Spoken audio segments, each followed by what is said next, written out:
Assalamualaikum warahmatullahi wabarakatuh.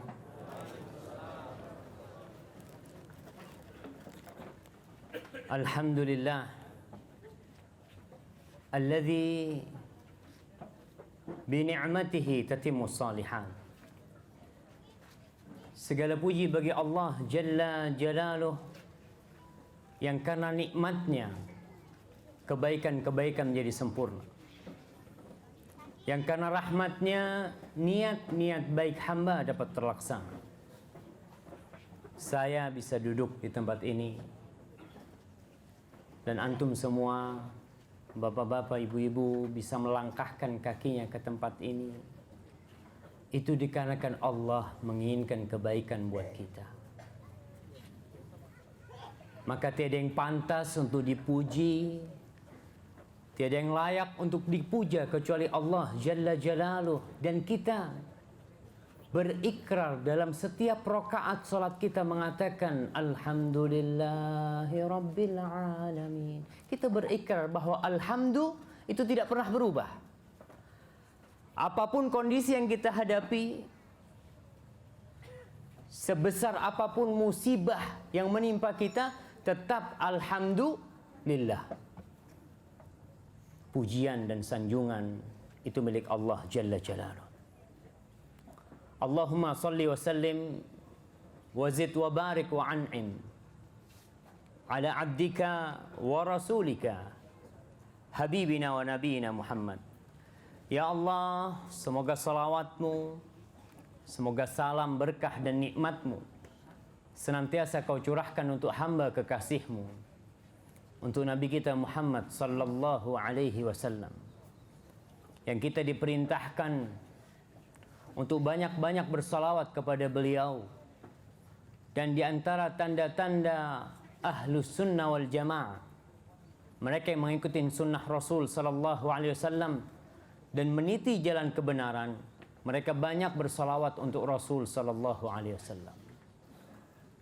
Allah Jalla Jalaluhu berfirman, Innallaha wa malaikatahu yusalluna 'alan nabi. Sesungguhnya Allah dan para malaikatnya bersalawat untuk Nabi. Allah, bayangkan, Allah yang menciptakan kita. Allah yang menciptakan bumi ini segala isinya. Allah yang menciptakan langit 7 lapis. Allah yang menciptakan surga dan neraka dengan segala kenikmatannya. Allah bersalawat kepada Nabi. Dan malaikat-malaikat Allah yang mereka tidak pernah berbuat dosa dan nista, mereka pun bersolawat kepada Nabi. Lalu kita nih yang ngaku beriman, Allah perintahkan, ya ayyuhalladzina amanu sallu alaihi wa sallimu taslima. Wahai orang-orang yang beriman saja. Yang nggak beriman silahkan ditutup telinganya, nggak perlu didengarkan. Karena panggilan Allah ini ditujukan kepada hamba-hambanya yang beriman. Apa kata Allah? Kalian wahai yang beriman, sallu alaihi wasallimu taslima. Kalian bersalawat dan bersalamlah kepada Rasul sallallahu alaihi wasallam. Maka banyak-banyaklah bersalawat kepada beliau. Langkah-langkah kita, duduk kita, ya. Apalagi mungkin yang sering di rumah, ibu-ibu, sambil goreng, sambil nyapu, ucapkan salawat. Allahumma salli wa sallim ala nabiyina Muhammad. Terus. Dan rasakan apa yang akan didapatkan oleh seorang hamba yang banyak bersalawat kepada Rasul sallallahu alaihi wasallam. Ada 2 janji Rasul sallallahu alaihi wasallam yang akan diterima oleh orang yang banyak bersalawat. Maka terkadang kita lebih banyak omong kosongnya, lebih banyak ngomongin orang daripada bersolawat. Rasul sallallahu alaihi wasallam mengatakan tentang mereka yang banyak bersolawat, idzan tukfa hammak wa yughfar laka dzambuk.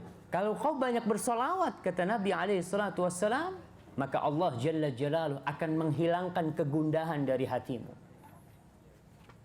Para jamaah kita di masa sekarang ini banyak orang yang depresi, banyak orang yang stres. Berapa banyak istri yang mengadukan suami, berapa banyak suami yang repot sama istrinya, Bagaimana beberapa orang tua diganyang sama anak-anaknya untuk cari ketenangan. Banyak-banyak bersolawat kepada Rasul sallallahu alaihi wasallam. Wa yughfar laka dzambuk. Allah akan mengampuni dosa-dosamu. Hampir tiap hari kita berbuat dosa, dan dengan bersolawat kepada Rasul sallallahu alaihi wasallam diampuni dosa-dosa kita. Dan doa sapu jagat yang kita baca terus apa sih?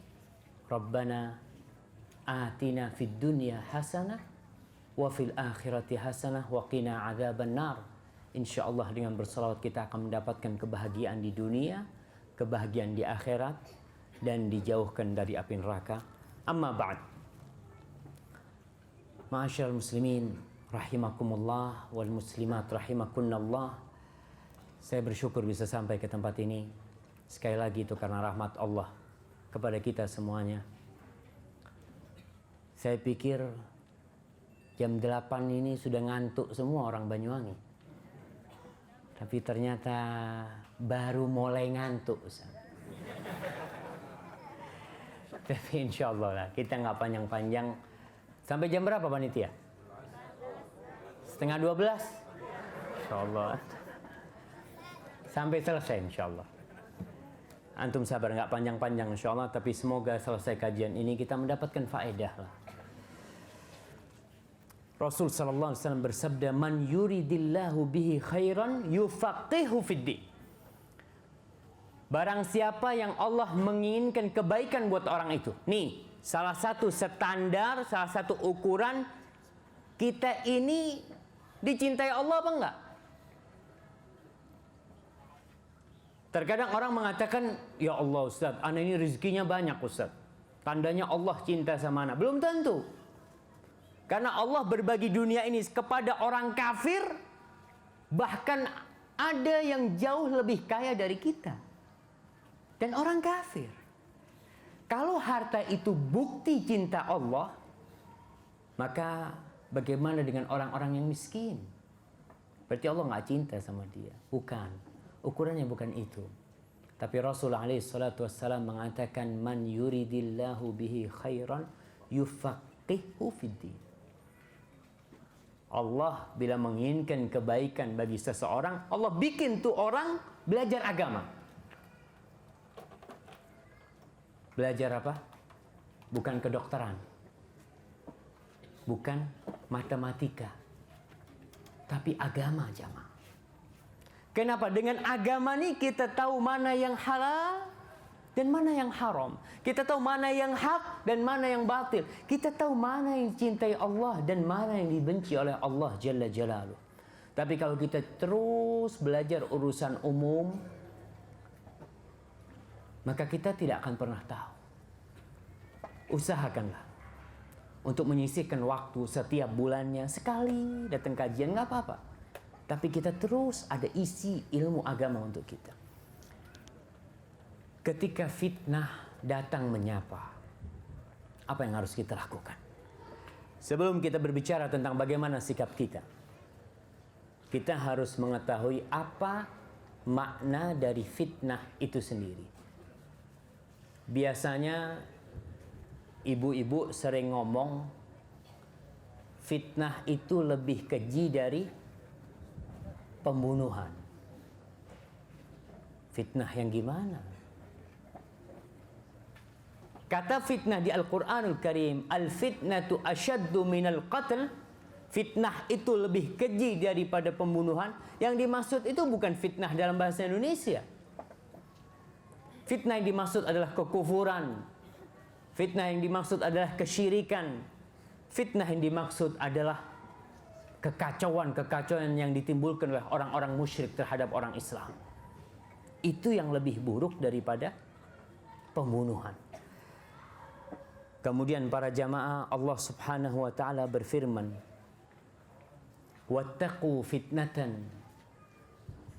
Takutlah kalian terhadap fitnah. "La tusibanna alladhina zalamu minkum khassah." Takutlah kalian kepada sebuah fitnah yang fitnah itu tidak menimpa terhadap orang-orang zalim saja. Bukan hanya orang zalim yang terkena fitnah. Bahkan orang-orang soleh pun terkena fitnah itu. Kalian takutlah dengan fitnah itu. Berarti ada fitnah jamaah yang bakal menimpa orang yang soleh. Rasul sallallahu alaihi wasallam pernah ditanya oleh salah seorang istrinya, "Ya Rasulullah, anuhlaku wa fina salihun?" Wahai Rasulullah, apakah kita akan hancur? Apakah kita akan diazab sedangkan di tengah-tengah kita masih banyak orang yang soleh? Apa kata Rasul sallallahu alaihi wasallam? "Na'am, idza kathurul khabath." Iya. Kalian akan hancur. Walaupun di tengah-tengah kalian masih banyak orang yang soleh, kalau kemungkaran dan kekejian itu sudah merajalela. Dibiarkan kemungkaran itu. Allah Subhanahu wa taala berfirman tentang fitnah ini, "Kullu nafsin dha'iqatul maut." Semua yang bernyawa itu akan merasakan kematian. Semuanya jamaah. Bahkan Rasul kita, Nabi kita Muhammad sallallahu alaihi wasallam, beliau pun meninggal dunia. Allah mengatakan kepada beliau, "Innaka mayyitun wa innahum mayyitun." Muhammad, kau bakal mati dan semua bakal mati. Sudah ketentuan, kullu nafsin dha'iqatul maut. Wa nabluukum bisyarri wal khairi fitnah wa ilaina turja'un. Kata Allah Jalla Jalla, kita menguji kalian dengan kebaikan dan keburukan. Dengan keburukan, kejahatan, dan kebajikan. Dengan harta. Sebagai apa? Fitnah. Itu ujian. Itu adalah sesuatu yang akan menentukan sikap seorang muslim. Tatkala dia menghadapi fitnah tersebut, apakah dia tetap kokoh dalam keimanannya atau dia akan terbalik. Dan berapa banyak jamaah orang yang difitnah dengan harta jarang ke masjid. Kita lihatlah, kalau kita lagi seneng, lagi nggak punya utang, lagi banyak rezekinya, dengar azan di masjid, duduk di rumahnya majelis sama syarab gahwa, cukuplah ana ambil satu. Masjid pahalanya berapa? 27. Di rumah 1. Ketika banyak utangnya, sebelum azan datang ke masjid. Insya Allah. Sampai istrinya bingung. "Bang, mau kemana bang?" "Masjid," kata dia. Masya Allah. Terkadang istri harus berdoa semoga suaminya ada utangnya, sehingga sering ke masjid gitu kan. Betul jamaah. Sebagian orang itu ketika difitnah dengan harta, dengan dunia, banyak yang lupa. Tapi tatkala difitnah dengan keburukan, subhanallah, sholat malam dia bangun. Dia tidak akan menyia-nyiakan. Ketika naik kendaraannya, dia akan terus berzikir, memohon kepada Allah Subhanahu wa taala. Ketika dia berangkat ke tempat kerjanya, dia terus memohon kepada Allah Subhanahu wa taala. Karena fitnah bagi dia adalah sesuatu yang berat, yang membuat dia dekat kepada Allah Subhanahu wa taala. Pada hakikatnya, fitnah itu tidak ada waktu khusus. Dia terjadi kapan saja. Dan menimpa siapa saja. Allah Jalla Jalaluhu berfirman, "Walaqad fatanna alladhina min qablihim." Kita telah menfitnah orang-orang sebelum mereka. Orang-orang sebelum kita telah difitnah, diuji dengan kekacauan-kekacauan yang membuat orang itu bingung jamaah. Untuk melihat mana yang beriman dan mana yang tidak beriman. Saya mau tanya, di majelis kita nih, ada nggak orang munafik? Ibu-ibu yang keras, Masya Allah jemaah. Tapi itulah ibu-ibu jemaah. Ada nggak di majelis ini orang-orang munafik? Coba angkat tangan. Para jamaah, di masa Rasul sallallahu alaihi wasallam yang ceramah siapa? Rasulullah sallallahu alaihi wasallam. Yang jadi imam siapa? Nabi Muhammad sallallahu alaihi wasallam. Yang naik khutbah Jumat siapa? Rasulullah sallallahu alaihi wasallam. Yang jadi komandan perang siapa? Rasulullah sallallahu alaihi wasallam. Banyak orang-orang munafik. Bahkan Rasul sallallahu alaihi wasallam menjelaskan siapa tuh orang-orang munafik. Kasih tahu. Hudzaifah bin Yaman mengenal nama satu persatu orang munafik yang mereka sholat di belakang Nabi. Sholat jamaah. Tapi tampak dari pembicaraan mereka, dari perbuatan mereka, mereka orang-orang munafik. Salah satu yang ditunjukkan oleh orang-orang munafik, idza qamu ila sholati qamu kusala yura'una an-nas wa la yadhkuruna Allah illa qalila. Itu orang-orang munafik sholat di belakang Nabi, tapi mereka kalau sholat itu malas-malesan dan ria, ingin dilihat, dan tidak berzikir kecuali sedikit. Dan sholat yang paling berat untuk orang munafik, sholat apa? Sholat subuh sama sholat isya. Bukan di rumah ya, di masjid. Rasul SAW biasanya kalau selesai sholat subuh beliau bertanya, asyahidun fulan, asyahidun fulan, asyahidun fulan. Rasul SAW bertanya, apakah fulan ikut sholat berjamaah? Apakah fulan ikut sholat berjamaah? Sahabat mengatakan tidak ya Rasulullah. Akhirnya Rasul SAW mengatakan, lau ya'lamuna ma fihima. Kalau mereka tahu dengan pahala sholat subuh dan isya berjamaah di masjid, la atauhuma walau habwan. Orang itu akan datang ke masjid walaupun merangkak jamaah. Kalau sholat subuh dikasih hadiah 100.000 jamaah, kira-kira berapa yang datang jamaah? Insya Allah seperti sholat Jumat bahkan lebih.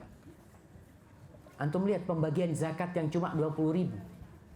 Sampai orang rebutan, sampai diinjak-injak, berdesak-desakan. Kenapa? Mereka cuma 20.000 yang dikejar. Rasul SAW mengatakan, lau ya'lamuna ma fihima. Kalau mereka tahu dengan pahala sholat subuh dan isya berjamaah di masjid, la atauhuma walau habun. Merangkak mereka datang. Tapi sayangnya, kita nggak tahu. Dan orang-orang yang beriman itu beriman dengan yang gaib. Ma'asyil muslimin rahimakumullah, fitnah itu macam-macam. Apa sih definisi fitnah? Fitnah itu sesuatu ujian, sesuatu kekacauan yang membuat kita bingung untuk menentukan sikap kita. Bagaimana? Apa yang harus kita lakukan? Dan fitnah itu bisa jadi di agama seseorang. Agama yang difitnah. Nanti kita akan baca hadis-hadis Rasul sallallahu alaihi wasallam bagaimana seorang muslim jadi kafir. Fitnah itu di harta. Tatkala orang dengan hartanya, innama amwalukum wa auladukum fitnah. Ingat tuh, amwal, harta kalian dan anak kalian adalah fitnah. Adalah ujian bagi kalian. Anak-anak kita. Berapa banyak orang tua yang terfitnah dengan anak. Kita lihat ibu-ibu. Kita ngomong ibu-ibu. Bapak-bapaknya dengerin. Ibu-ibu, kalau pas waktu sholat subuh, anaknya yang umur 7 tahun dibangunin nggak? Kalau waktu sholat subuh, anaknya yang umur 7 tahun dibangunin nggak? Kesian. Masih kecil Ustaz. Tapi waktu sekolah dibangunin nggak? Bangunin, bangun, diiming-iming kasih permen apa macam-macam, subhanallah. Kita terfitnah dengan anak kita yang untuk akhirat kita nomor 2 kan. Kita selalu mengatakan masih kecil. Demi Allah, pelajaran SD itu tidak akan ditanyakan nanti. Yang akan ditanyakan apa? Yang pertama ditanyakan di hari kiamat apa? Sholatnya. Dan terkadang kita terfitnah. Berapa banyak orang tua mencuri untuk anaknya, untuk istrinya. Sebagian orang berkata, Ustaz, yang menyebabkan korupsi ini sebenarnya perempuan-perempuan, Ustaz. Setuju nggak? Bapak-bapak, kalau orang laki, Ustaz, katanya, kita cukup makan selesai. Tapi ini harim-harim, mau minta yang kuning-kuning, minta ini, kata dia. Kita nggak dapat fulus kecuali dengan cara yang seperti itu. Nah, itu fitnah, itu ujian. Kita membiarkan permintaan istri kita. Anak kita minta ini, minta itu, kita selalu memberikan kepada. Itu fitnah buat kita. Bagaimana sikap kita terhadap itu? Kemudian fitnah itu terjadi juga dalam akidah seseorang. Dalam urusan sekte-sekte yang ada. Rasul sallallahu alaihi wasallam menjelaskan tentang zaman datangnya fitnah. Beliau alaihi salatu wasallam mengatakan, satakunu fitan. Akan terjadi tuh nanti fitnah-fitnah. Al-qa'idu fiha khairun minal qa'im. Orang yang duduk lebih baik daripada yang berdiri. Wal qa'imu fiha khairun minal mashi. Pada kondisi fitnah itu terjadi, orang yang berdiri lebih baik daripada yang berjalan. Beliau mengatakan wal mashi fiha khairun minas sa'i. Dan orang yang berjalan pada masa itu lebih baik daripada yang berlari. Man tasyarrafa laha tastashrifu. Barang siapa yang ingin tahu tentang fitnah itu, cari tahu, penasaran, maka fitnah itu akan makan dia. Faman wajada fiha malja'an aw ma'adan falya'ud bih. Pada masa seperti itu, ketika fitnah, beliau menjelaskan tentang fitnah pembunuhan, peperangan di antara kaum muslimin yang enggak jelas mana yang benar, siapa yang benar. Terkadang terjadi perang saudara di antara kaum muslimin. Itu termasuk fitnah. Rasul mengatakan yang mendapatkan tempat berlindung, cari tempat berlindung. Jangan ikut-ikut dengan fitnah yang terjadi. Dan jangan tertipu dengan kondisi kita. Terkadang Ustaz, kita masanya masih zen ini Ustaz. Masih belum ada fitnah tuh. Udah banyak jamaah. Rasul sallallahu alaihi wasallam, Ummu Salamah radhiyallahu taala anha bercerita. Istaiqadha Rasulullah sallallahu alaihi wasallam lailatan fazi'an. Pernah Rasul sallallahu alaihi wasallam bangun malam hari dalam kondisi ketakutan beliau. Ketakutan. Kemudian beliau mengatakan subhanallah madza anzalallahu minal khazain wa madza anzala minal fitan. Beliau mengatakan subhanallah, maha suci Allah jalla jalaluhu. Apa yang sudah Allah turunkan dari perbendaharaan bumi ini.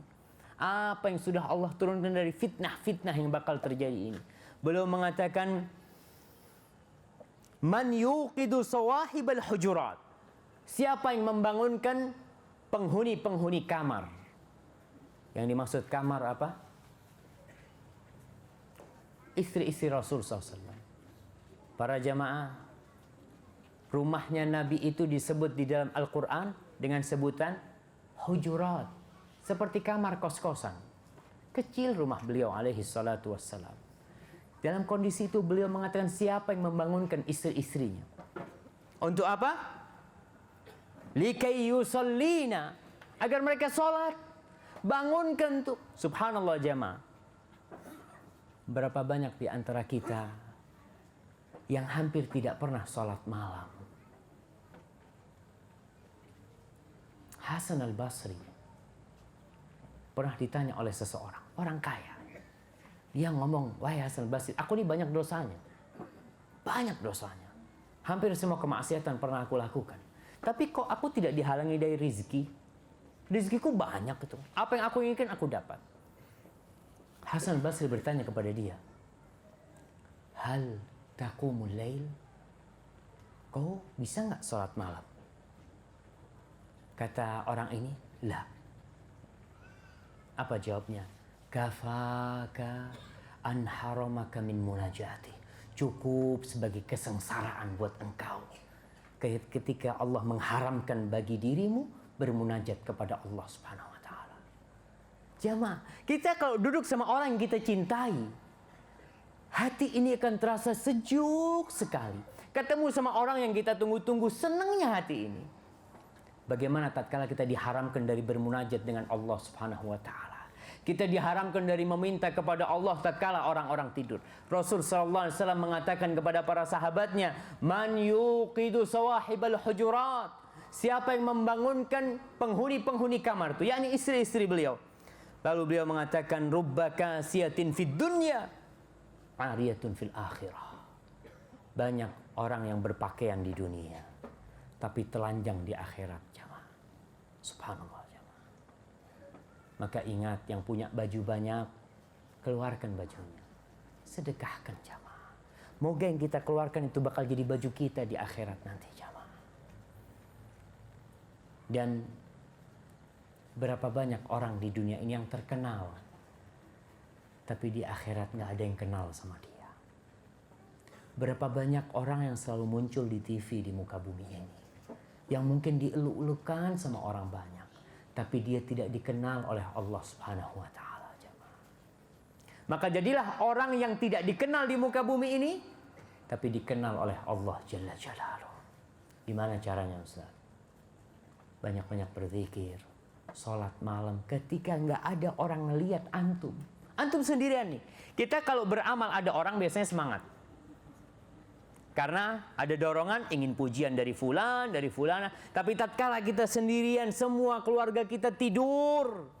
Di situ kita menghadap Allah Subhanahu wa taala, mengenalkan diri kita. Ya Allah, ini aku hambamu ya Allah. Kenalkan diri kita. Kata Rasul sallallahu alaihi wasallam, ta'arraf ila Allah fir raha, ya'rifka fi syiddah. Kenalkan dirimu kepada Allah tatkala kau senang, sehingga tatkala kau susah Allah akan kenal sama dirimu. Iya. Antum ingat dengan kisahnya Nabi Yunus alaihissalam. Nabi Yunus, apa yang terjadi dengan beliau? Di perut ikan. Apa yang beliau katakan? La ilaha illa anta subhanaka inni kuntu minadh dhalimin. Itu yang beliau katakan. Allah selamatkan Nabi Yunus karena apa? Laula an kana minal musabbihin. Andai kata Yunus itu tidak termasuk orang-orang yang ahli bertasbih dulunya, pasti dia akan di perutnya ikan sampai hari kiamat. Maka kita perlu mengenalkan diri kita tatkala kita senang. Sehingga apabila terjadi fitnah-fitnah itu Allah akan kenal kita, Allah akan menyelamatkan kita. Ma'asyiral muslimin rahimakumullah. Di antara fitnah yang besar adalah diangkatnya ilmu.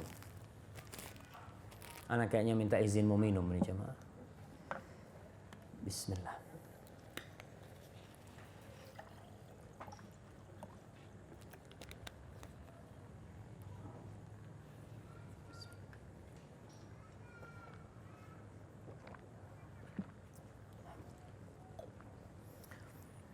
Di antara fitnah yang besar, diangkatnya ilmu. Orang jadi nggak tahu mana yang benar sama mana yang salah. Rasul sallallahu alaihi wasallam mengatakan, yataqarabuz zaman. Zaman itu akan mendekat. Apa artinya mendekat? Ada hal-hal yang dulu dilakukan berbulan-bulan, sekarang dilakukan dalam beberapa saat. Atau seminggu seperti sehari. Orang dulu kalau mau haji, berapa tahun dari Indonesia ke Mekah? Berapa bulan mungkin? Dan antum kalau tahu dulu, saudara-saudara kita dari Afrika, kalau mereka mau berhaji, mereka berhaji itu 7 tahun ya. 3 tahun jalan kaki berangkat. 3 tahun pulang jalan kaki. Setahun mereka ada di Mekah dan di Madinah. Sekarang sehari nyampe. Kemudian beliau mengatakan, wa yuqbadul ilm, dan ilmu akan dicabut. Bagaimana dicabutnya ilmu? Apakah orang-orang menjadi bodoh? Bukan. Innallaha la yaqbidul ilma intiza'an yantazi'uhu min qulubir rijal. Allah itu tidak menjemput ilmu dari hatinya manusia. Tahu-tahu orang itu nggak tahu apa-apa, bukan. Tapi Allah mencabut ilmu itu dengan dimatikannya para ulama. Ketika udah dimatikan para ulama, nggak ada ulama, orang akan menokohkan siapa? Siapa aja. Ittakhadhan nas ru'usan juhalan. Yang akan ditokohkan adalah orang-orang yang bodoh. Ingat, bodoh dalam konteks agama. Bisa jadi dia doktor. Bisa jadi dia profesor. Tapi di bidang apa? Di bidang yang berbeda. Lalu ketika dia ditanya tentang masalah agama, Masya Allah. Seorang lulusan Amerika, politik umpamanya, atau ekonomi. Masya Allah berbicara tentang agama. Subhanallah, apa nggak salah? Itu yang terjadi jemaah. Orang bertanya hukum kepada orang yang tidak tahu, maka bagaimana dia akan memfatwakan? Mereka akan ditanya dan mereka akan berfatwa tanpa ilmu. Maka mereka pun akan menyesatkan. Itu salah satu fitnah yang terjadi. Kemudian beliau mengatakan, wa tadharul fitan, akan muncul cobaan-cobaan, kekacauan-kekacauan. Wa yulqasyuh, dan akan dilemparkan kekikiran jamaah. Pelit orang itu dalam kebajikan. Berapa banyak orang itu yang keluar duit 1 miliar untuk kemungkaran. Keluar 1 juta hanya untuk nonton kemaksiatan. Bayar 1 juta, 2 juta dia keluarkan. Tapi tatkala datang kotak amal, berapa yang disumbangin jamaah? Masya Allah, cari duit kecil. Ketika nggak ada yang kecil, nggak nyumbang. yulqasyuh. Dan kita harus benar-benar memerangi yang namanya kekikiran ini. Wa yakthurul haraj. Qalu wa mal harju ya Rasulullah? Akan banyak al-harj. Rasul ditanya, apakah al-harj itu? Al-harj kata Rasulullah SAW, al-qatl. Banyaknya pembunuhan jemaah. Coba kita bandingkan tahun sekarang dengan 20 tahun yang lalu. Jumlah pembunuhan sekarang berapa? Dikatakan sekarang ini 2014 yang lalu, tiap hari itu 4 orang dibunuh di Indonesia. Dan pembunuhannya semakin menakutkan. Orang itu dicincang-cincang. Anak bunuh bapaknya, bapak bunuh anaknya, istri bunuh suaminya, suami bunuh istrinya. Suatu kekacauan yang membuat kita bingung. Dan antum kalau berangkat ke penjara, katanya ada yang pernah di penjara di sini. Insya Allah nggak ada. Katanya penjara itu semuanya over apa? Overdosis, overload, udah kepenuhan. Karena banyaknya kemaksiatan, banyaknya tindakan kriminal. Dan itu salah satu fitnah yang terjadi. Abdullah bin Mas'ud radhiyallahu taala anhu menceritakan tentang bagaimana fitnah diangkatnya ilmu, yang orang itu berfatwa seenaknya sendiri, ngomong seenaknya sendiri, halal haram, bid'ah, sunnah, ngomong seenaknya sendiri. Apa kata Abdullah bin Mas'ud radhiyallahu taala anhu? La yazalun nasu salihin mutamasikin ma atahumul ilmu min ashabi Muhammadin sallallahu alaihi wasallam wa min akabirihim. Orang-orang itu akan tetap di atas kebaikan. Mereka akan menjadi orang-orang soleh yang berpegang teguh dengan agama Allah selama mereka menerima ilmu dari para sahabat Nabi. Jadi ilmu diambil dari siapa? Dari sahabat Rasul SAW, dari senior-senior mereka. Wa min akabirihim fa idza atahum min asaghirihim halaku. Mereka kalau mencari ilmu dari orang-orang yang masih kecil, yang nggak ngerti apa-apa, yang sudah mulai berfatwa, maka mereka akan hancur. Maka kondisi kita tatkala kita melihat fitnah ini kembali kepada para sahabat Nabi. Ya Ustaz, tuh sahabat udah mati semuanya. Alhamdulillah, perkataan mereka itu dijaga oleh Allah Subhanahu wa taala. Ditulis di buku-buku yang sampai saat ini kita bisa melihat apa yang mereka ucapkan. Ma'asyiral muslimin, fitnah itu ada 2. Kalau mau dikumpulkan, syubuhat dan syahwat. Fitnah yang artinya kerancuan-kerancuan dalam beragama. Kita lihat bagaimana sekte-sekte di Indonesia ini. Orang baru dengar tentang Ahmadiyah, tahu-tahu jadi Ahmadiyah. Di Jakarta ada orang yang ngaku nabi, di Banyuwangi ada pernah yang ngaku jadi nabi. Nggak tahu di mana, ada orang ngaku jadi nabi. Di Jakarta ada yang namanya Ahmad Musaddiq, ingat. Dia ngaku sebagai Rasulullah SAW. Yang ana heran, banyak pengikutnya. Kok bisa fitnah jamaah? Orang nggak ngerti. Seorang ustadz di Jakarta pernah cerita, nanti itu tahun 2010-an ke atas atau 2000 ke atas waktu itu. Tahun 90-an dia cerita. Yang laris itu ustadz. Yang laris itu ustadz. Kenapa? Dia cerita, tatkala orang sudah mencoba semua hiburan, yang haram sudah mereka coba, tapi ternyata mereka tidak mendapatkan ketenangan di hati mereka, belum dapat kebahagiaan, mereka akan cari ustadz. Dan kalau ustadznya benar, insya Allah benar. Tapi kalau ustadznya ngaku nabi, ya udah dia ikut. Ketika Lia Eden mengaku sebagai titisan Maryam, banyak pengikutnya enggak? Banyak pengikutnya. Bahkan pengikutnya itu salah satunya adalah lulusan Universitas Islam Negeri. Saya sampai bingung ketemu sama orang itu. Saya sempat ke rumahnya Lia Eden waktu di Jakarta. Sama teman-teman, ya kesanalah kita lihat di Senin waktu itu. Mau ketemu sama si perempuan itu nggak bisa ketemu. Akhirnya ketemu sama tangan kanannya. Kita diskusi sama dia. Kita ngomong, Mas, sampean itu kan lulusan dari UIN, Mas. Kok bisa ikut sama Bu Lia ini, Mas? Apa jawaban dia? Itu pengalaman batin, kata dia. Waduh, tidak bisa diskusi sudah pengalaman batin. Betul, kita sudah nggak bisa. Dan itulah syubhat. Ketika orang melihat sesuatu yang salah, benar. Mau ngomong apa kita? Berapa banyak orang tua ya ngelihat anaknya ikut aliran-aliran yang nggak benar. Orang tuanya berusaha untuk meluruskan, nah itu salah, nah nggak bisa. Karena menurut anaknya aliran itu benar. Itulah fitnah syubhat. Adapun fitnah syahwat, jelas sekali. Syahwat-syahwat sekarang subhanallah jamaah. Kita bersyukur dengan banyaknya perempuan-perempuan yang berkerudung. Antum kalau melihat tahun 80-an, kita lihat jiddi-jiddi kita tahun 80-an itu. Kalau melihat foto-foto orang kuno itu, pakai apa mereka? Pakai sewek sama kebaya, rambutnya disanggul. Nggak ada yang pakai kerudung. Istrinya ustadz pun nggak ada yang pakai kerudung.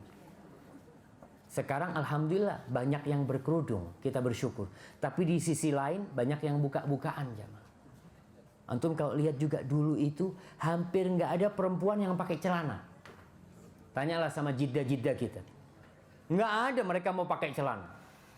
Muncul pertama kali celana kulot. Yang masih lebar-lebar.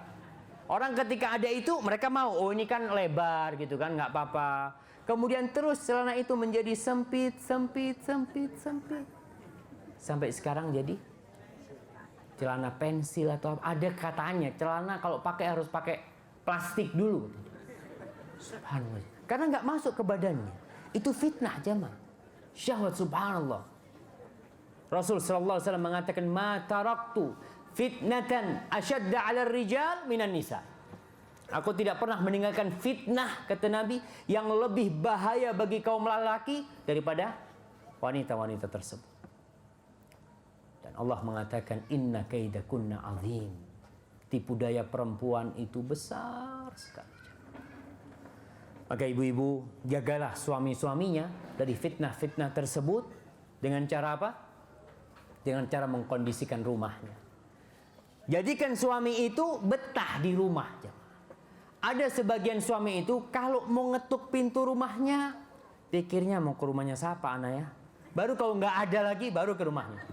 Karena kalau sampai rumahnya ribut terus sama harimnya. Nggak selesai-selesai. Subhanallah jemaah.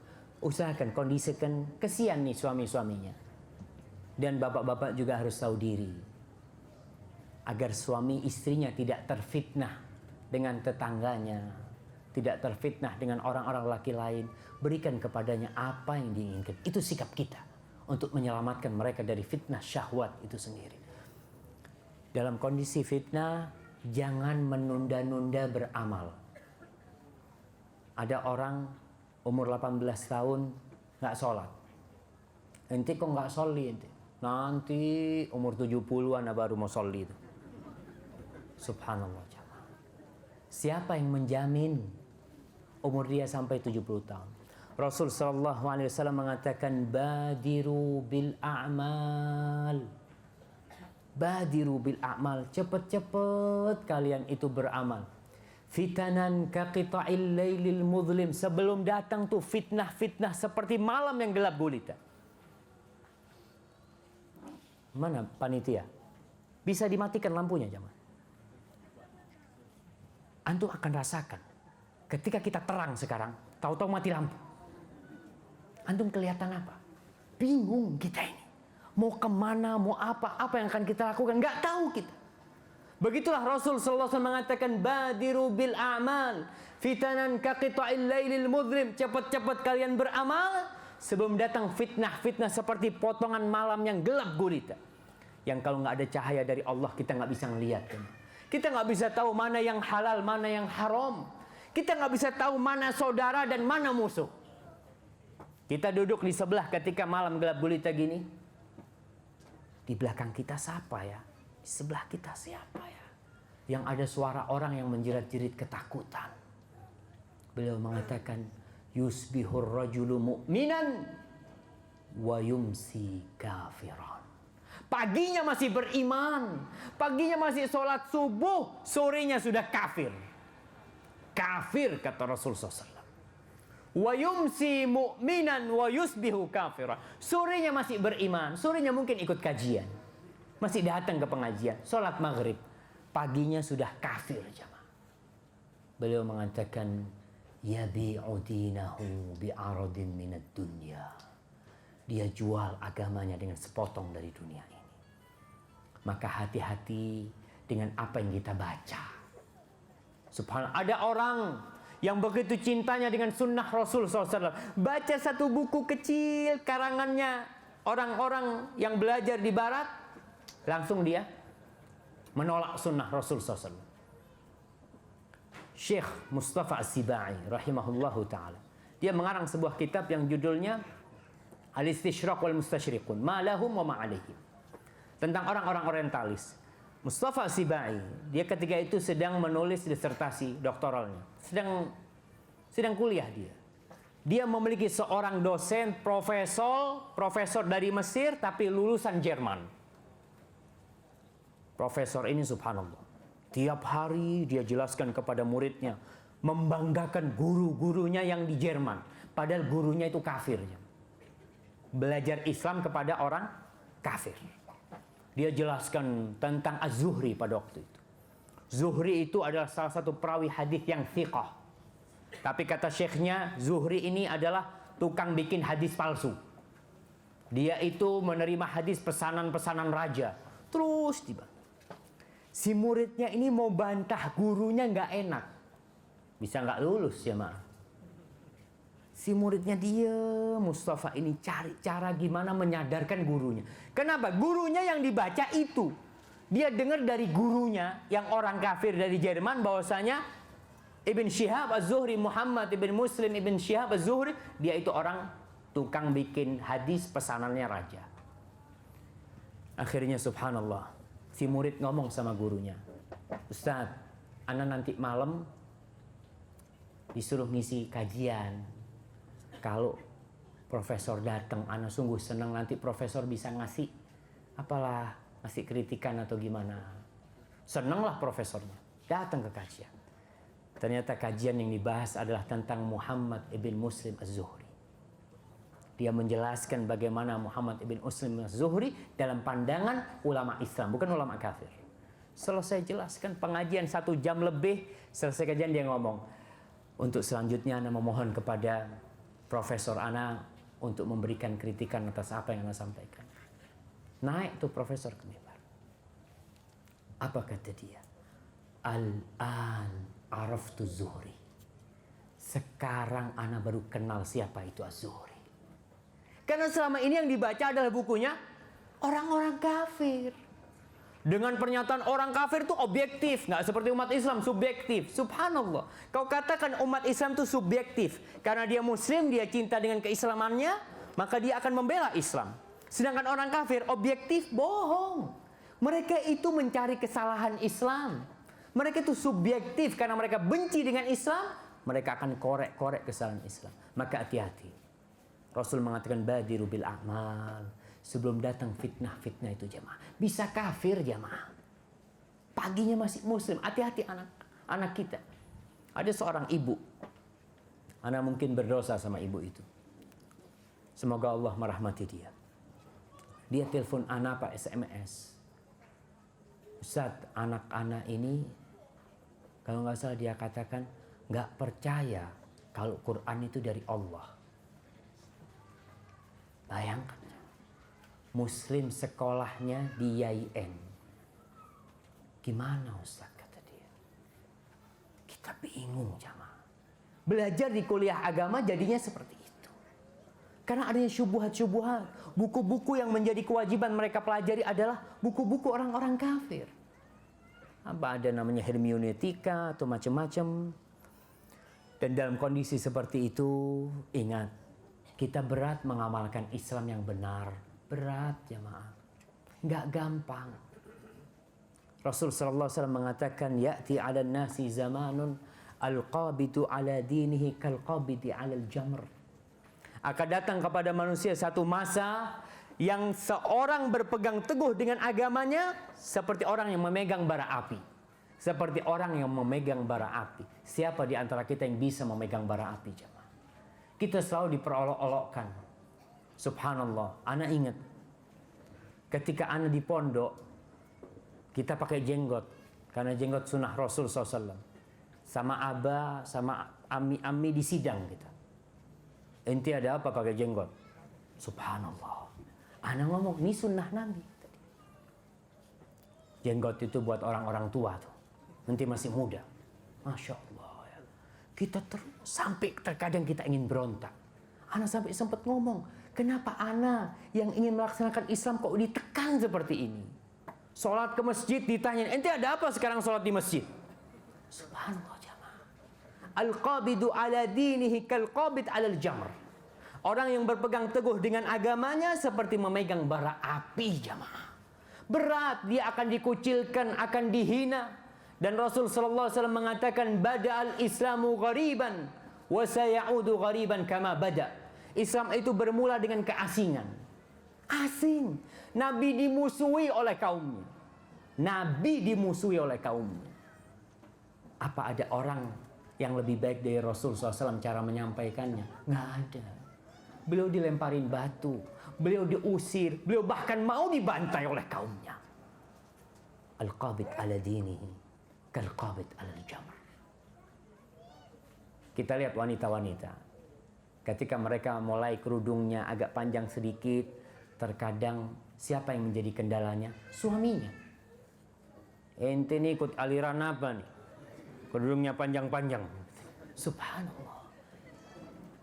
Kita ikut aliran apa? Karena dia ada sebagian yang cerai gara-gara istrinya pakai kerudung panjang. Enggak, anak enggak suka. Dengan perempuan yang berkerudung panjang. Anak suka yang buka-bukaan. Bahkan ada suami-suami yang nyuruh istrinya bersolek. Anak suka kalau jalan sama harim yang Jamila itu suka. Inti buka itu kerudung supaya dilihatin orang. Anak punya istri yang cantik. Subhanallah. Terkadang berat. Terkadang seorang suaminya sudah istiqomah.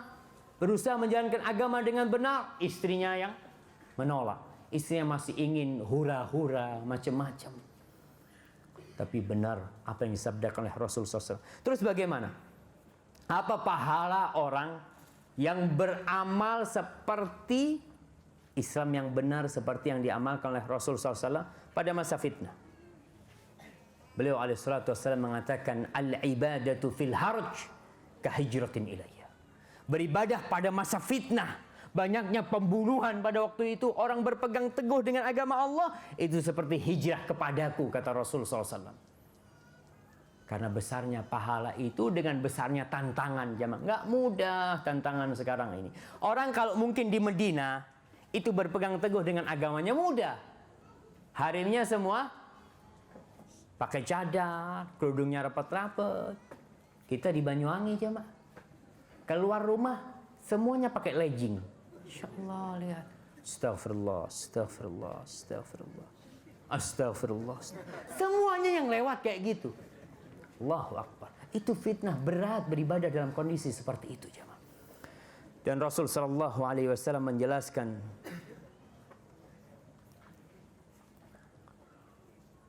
tentang orang-orang yang beribadah pada masa fitnah itu, yang berpegang teguh dengan agamanya.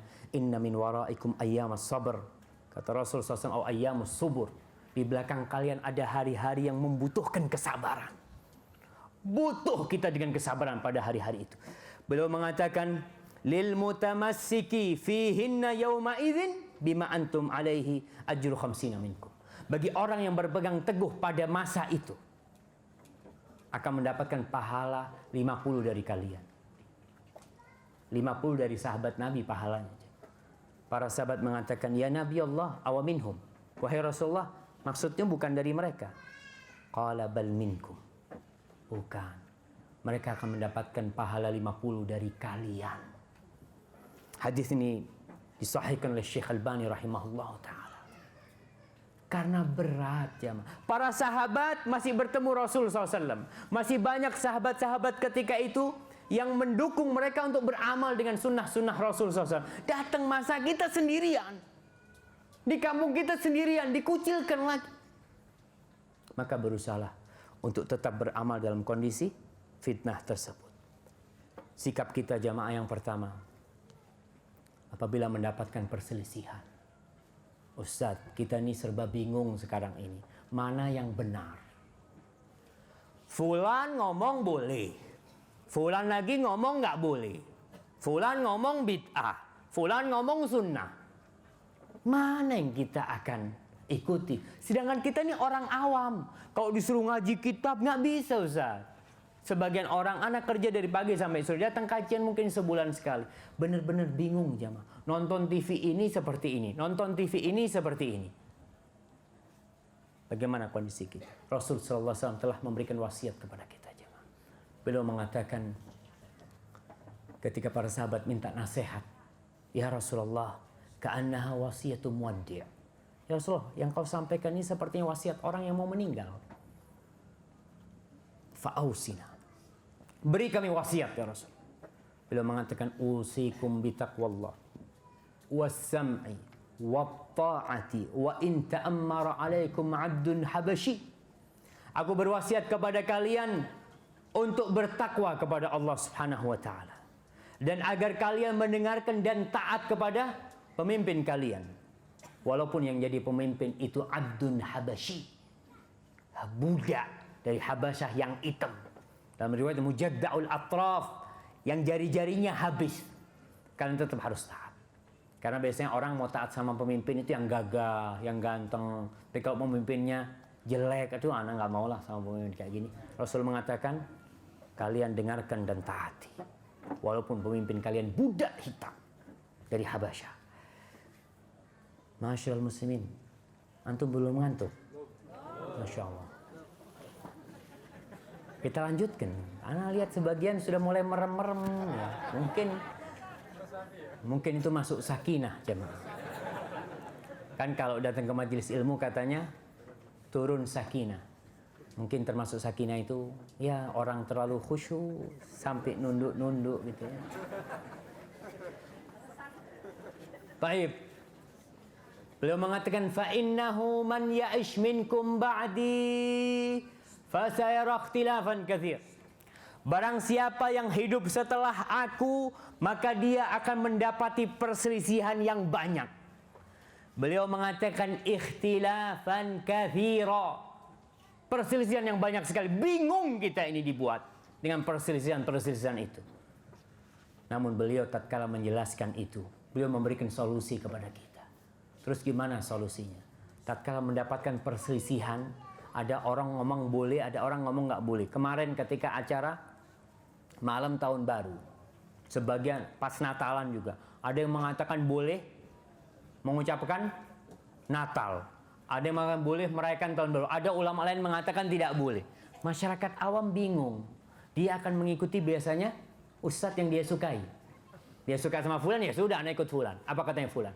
Beliau mengatakan tatkala kalian mendapatkan perselisihan, fulan ngomongnya beda dalam urusan agama, kata beliau fa'alaikum bisunnati wa sunnatil khulafa'ir rasyidin al-mahdiyyin min ba'di tamassaku biha wa 'addu 'alaiha bin nawajid. Kata beliau, ketika kalian mendapatkan perselisihan, maka yang kalian pegang adalah sunnahku. Bukan katanya fulan, jangan. Ente bisa perkataan ente benar, perkataan fulan juga bisa benar. Tapi yang paling benar adalah perkataan Rasulullah SAW. Sunnahnya Rasul. Fa'alaikum bisunnati. Dan sunnah khalifah-khalifah setelahku. Sunnahnya Abu Bakar Siddiq. Sunnahnya Umar bin Khattab. Sunnahnya Uthman bin Affan. Sunnahnya Ali bin Abi Thalib radhiyallahu ta'ala anhum ajma'in. Ketika ada satu hal yang diperselisihkan, kita tanya, Nabi ngamalkan enggak? Nabi nyuruh enggak? Enggak, oke. Abu Bakar? Enggak. Umar? Enggak. Utsman? Enggak. Ali? Enggak. Ya sudah, anak enggak mau ngamalkan. Selesai. Kenapa? Ya sekarang ada perselisihan, anak bingung. Ente ngomong boleh, fulan ngomong enggak boleh. Ahsan anak ikut Rasul SAW, selamat. Tamassaku biha, pegang kalian. Kata Rasul, tamassaku biha wa'addu 'alaiha bin nawajid. Kalian gigit dengan gigi geraham kalian, itu sunnah. Dipegang dan digigit. Perumpamaan sebuah tali jamaah. Antum kalau tali dipegang, biasanya masih bisa terlepas. Tapi tali itu dipegang dan kalian gigit dengan gigi kalian. itu tidak akan lepas kecuali gigi kita yang rompal, mati kita. Nah, wa iyyakum muhdatsatil umur fa inna kulla muhdatsatin bid'ah. Kalian hati-hati dengan perkara-perkara yang baru dalam urusan agama ini. Sudahlah sunnahku, kata Rasul. Semua perkara yang baru dalam urusan agama adalah disebut bid'ah, jamaah. Maka itulah solusi ketika kita menghadapi fitnah. Tapi itu menuntut kita untuk belajar, untuk menuntut ilmu. Fas'alu ahla dzikri in kuntum la ta'lamun. Ketika kita ada permasalahan kita nggak tahu, Ustaz, ana kalau suruh mengaji bingung, tanya sama Ustaz, Ustaz, gimana hukumnya Ustaz? Oh, menurut ana hukumnya Ustaz. Afwan Ustaz, jangan menurut antum Ustaz. Menurut Nabi gimana? Selesai. Karena kita tahu Ustaz, ana bingung dengan perselisihan itu. Para jamaah rahimakumullah, kita semua kepingin masuk surga. Dan masuk surga itu nggak gampang, jamaah. Kalau orang ingin menjadi bupati di Banyuwangi, berapa dia harus keluar duit? Kalau orang ingin menjadi presiden di Indonesia, berapa dia harus keluar duit? Kalau ada yang dari Bali kata di sini. Mana yang dari Bali? Nah, antum dari Bali. Kita kalau mau beli Pulau Bali berapa harus bayar? Enggak, ini jamaah Banyuwangi mau beli mungkin. Berapa kita harus bayar? Berapa antum harus bayar, jamaah? Mungkin antum bekerja sampai mati pun tidak akan bisa beli Pulau Bali. Bagaimana dengan tempat yang luasnya seluas langit dan bumi? Wasabiqu ila maghfiratin min rabbikum wa jannatin arduhas samawati wal ardh. Surga yang luasnya seluas langit dan bumi, jamaah. Yang rumah-rumahnya terbuat dari perak dan emas, jamaah. Yang buah-buahnya subhanallah. Antum mengambil kutufu hadaniyah, berapa antum harus keluarkan duit? Allah subhanahu wa ta'ala berfirman bagi orang-orang yang ingin masuk surga, am hasibtum an tadkhulul jannah. Apakah kalian mengira akan masuk surga? Kalian mengira akan masuk surga? Walamma ya'tikum mathalul ladzina khalau min qablikum massathumul ba'sa wadh-dharra wa zulzilu hatta yaqula ar-rasulu wal ladzina amanu ma'ahu mata nasrullah ala inna nasrullahi qarib. Apakah kalian bisa masuk surga? Apakah ini kita coba bayangkan, kita ini kira-kira masuk surga enggak, jemaah? Padahal kalian belum pernah ditimpa seperti apa yang ditimpa oleh orang-orang sebelum kalian.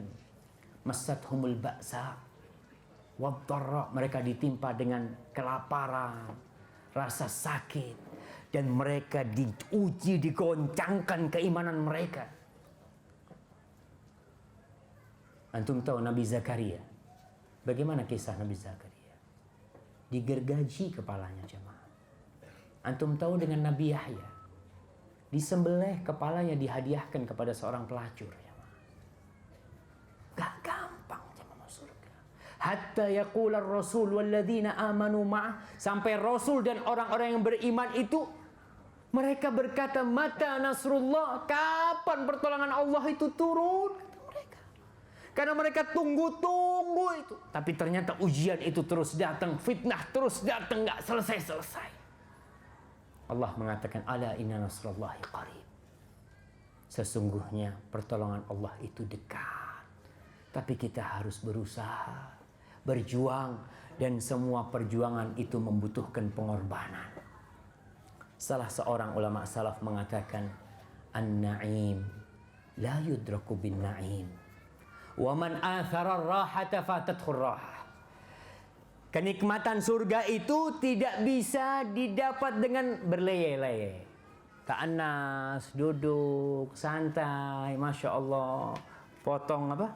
Agar-agar, Masya Allah. Yoko, Masya Allah masuk surga kita orang.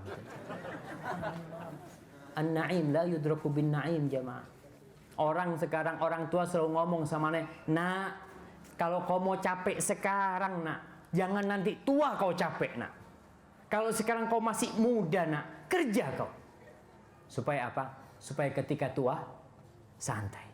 Begitu pula kenikmatan di dunia dan akhirat ini. Nggak bisa orang mendapatkan surga itu dengan tenang-tenang. Rasul sallallahu alaihi wasallam sampai bengkak kakinya, jamaah. Kita sampai bengkak apanya? Perutnya.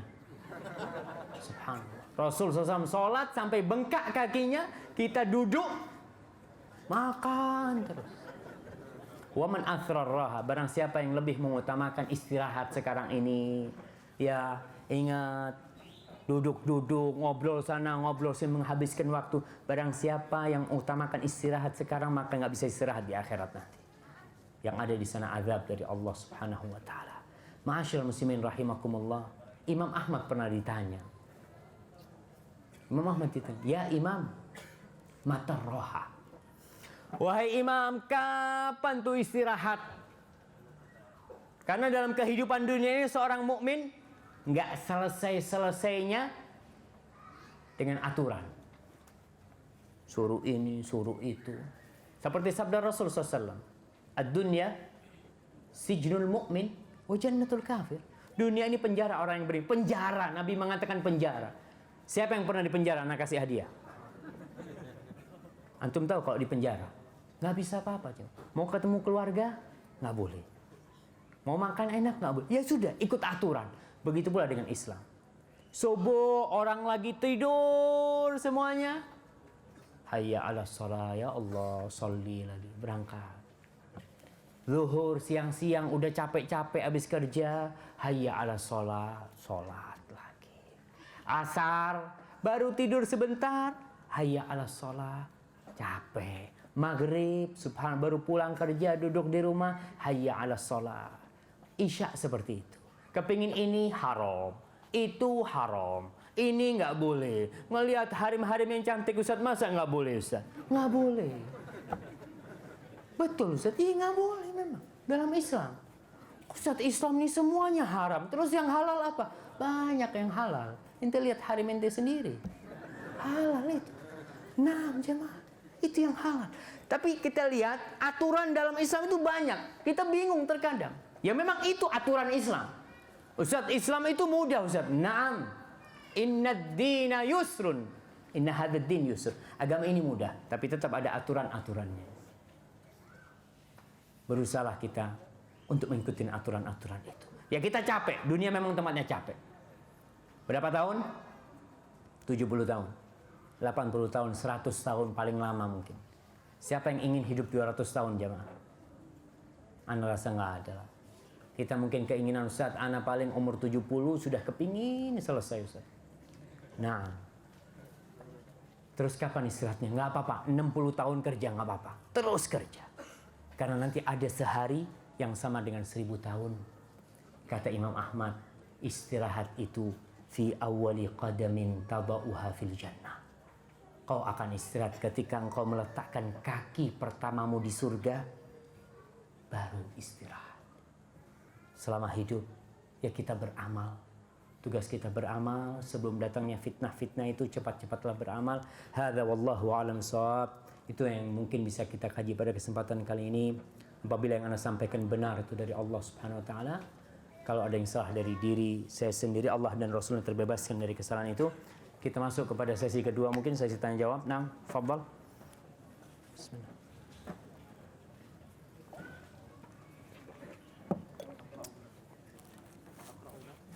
اقرأه لي بس اختر الأسئلة الطيبة.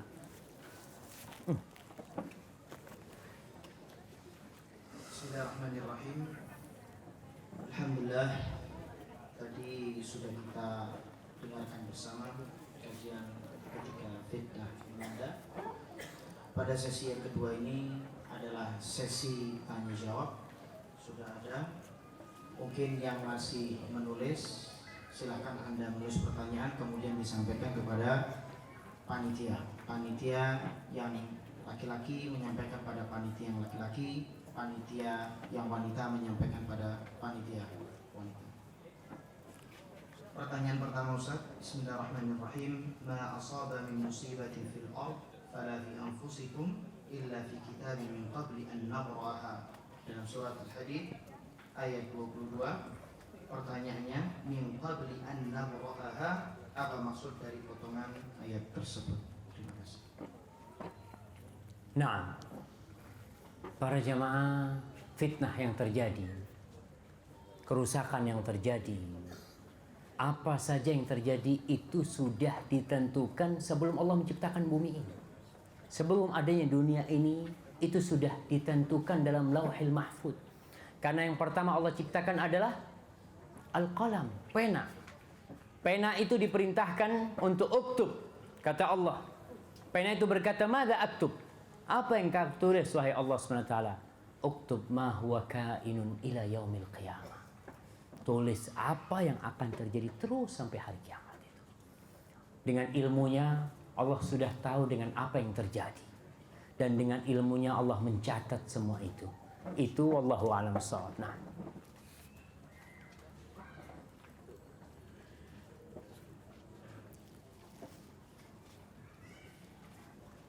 kemudian pertanyaan kedua, Ustaz. Seorang koruptor diazab dengan disitanya semua kekayaannya oleh negara.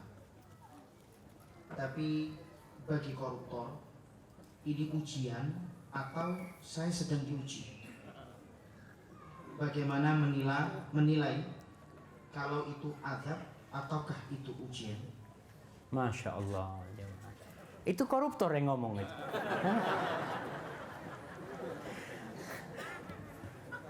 Nah, terkadang seorang koruptor kan berpikir, ya kita nggak ngomong koruptor, ngomong siapa saja. Kapan kita tahu bahwa kita sedang diuji atau kita sedang diadab? Gimana kita membedakan? Bagaimana bahwasanya ujian yang menimpa kita itu untuk mengangkat derajat kita atau untuk mengurangi dosa-dosa kita? Itu peringatan atau itu azab? Bagaimana membedakan? Ketahuilah, yang pertama, kalau yang diuji itu adalah orang yang bertakwa, dia beriman kepada Allah Subhanahu wa taala, insya Allah ujian itu datang untuk mengangkat derajat dia. Dan orang yang paling banyak ujiannya siapa? Para nabi. Asyaddun nasi balaan al-anbiya. Orang yang paling berat cobaannya itu para nabi, bukan kita-kita ini nih. Orang itu diuji sesuai dengan keimanannya. Tapi kalau orang itu berbuat kemaksiatan dapat musibah, maka itu dua, azab dan peringatan. Allah Subhanahu wa taala tatkala memberikan ujian kepada Fir'aun dan kaumnya, Allah tutup ayat itu dengan mengatakan la'allahum yatadarra'un, agar mereka ingat dan kembali kepada Allah Subhanahu wa taala. Jadi tadi kalau seorang koruptor disita hartanya, dia tahu tuh harta halal apa harta haram. Masa dia bertanya, ini ujian mungkin buat anak gitu kan? Maka dia perlu diketahui mana yang halal dan mana yang haram sehingga dia tahu kalau dia sedang melakukan dosa. Jadi kalau kita melakukan dosa, maka ingat bahwa itu azab dari Allah dan peringatan buat kita supaya kita kembali kepada Allah. Ini jangan dipraktekkan kepada orang lain. Buat diri kita. Ketika kita melihat saudara kita kena musibah, oh, ake tusone banjirnya mungkin. Jangan, kita berarti suudzon sama dia. Tapi kalau kita yang kena musibah, ya Allah banyak dosanya aku ya Allah, ighfir. Tapi kalau fulan, husnudzon sama dia, subhanallah. Allah cinta sama fulan. Karena kita tahu hadis Rasulullah SAW, idza ahabballahu abdan ibtalahu. Allah kalau cinta dengan hambanya, Allah akan kasih ujian. Dan berapa banyak jamaah orang yang preman diuji sama Allah kembali kepada Allah SWT. Lebih baik mana? Mantan preman sama mantan ustadz jamaah? Mantan preman. Masya Allah mantan preman. Fulan Masya Allah Ustaz, preman Ustaz. Baru sekarang taat. Alhamdulillah. Itu dengan ujian-ujian. Berapa banyak orang yang dapat hidayah dari ujian itu. Ada seorang subhanallah, seorang polisi. Dia kena ujian berat sekali karena kelakuan dia. Di Batam ceritanya, seorang polisi itu. Dia cerita bahwa dia pernah melakukan tindakan kriminal lah. Barang-barang yang seharusnya disita, tidak disita, dia menerima duit. Akhirnya ketahuan dia. Ketika dia ketahuan, dia dihukum sama atasannya. Ketika dihukum dengan atasannya, nggak boleh ketidur di rumahnya, nggak boleh ketemu istrinya. Di situ dia baru kembali kepada Allah Subhanahu wa taala. Ada jemaah orang-orang yang jalannya menuju hidayah itu harus seperti itu. Wallahu a'lam bishawab. Dan sebelum pertanyaan ini, ingat dengan perkataan Ibnul Qayyim, dia menukil perkataan salaf, kam min dzambin au kam min maksiatin, berapa banyak kemaksiatan yang mengantarkan pelakunya ke surga, dan berapa banyak ketaatan yang mengantarkan pelakunya ke neraka. Kok bisa? Ada orang yang berbuat dosa, kemudian dia diuji sama Allah, dia taubat, dia kembali kepada Allah, dia ingat terus dengan dosanya itu, maka dia terus melakukan kebaikan. Gara-gara dosa dia melakukan kebaikan, akhirnya masuk surga dia. Ada orang yang berbuat kebajikan, Masya Allah, jangan ditanya sholatnya, ibadahnya, lalu dia sombong dengan ibadahnya, ujub dengan kebajikan-kebajikannya, yang akhirnya ketaatan dia itu mengantarkan kepada neraka jemaah. Na'udzubillahi minan nar. Wallahu a'lam bishawab.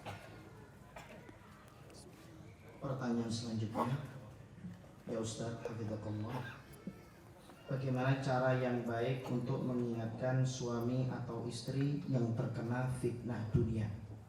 Contoh, suami melupakan pendidikan agama untuk anak istrinya dan lebih sering menghabiskan waktu dengan teman dan gadgetnya. Masya Allah, Masya Allah. Iya, kayaknya suaminya hadir di sini nih yang tanya. Jamaah rahimakumullah, ingat ini berkaitan dengan urusan fitnah juga. Seorang suami itu dikasih amanah untuk menjaga keluarganya dan anak-anaknya dari apa? Dari kelaparan, dari kebodohan, dari perampok, bukan. Allah mengatakan, ya ayyuhalladzina amanu qu anfusakum wa ahlikum nara. Seorang suami memiliki tugas yang berat. Dia diperintahkan oleh Allah untuk menjaga istri dan anak-anaknya dari api neraka jamaah, bukan dari lapar.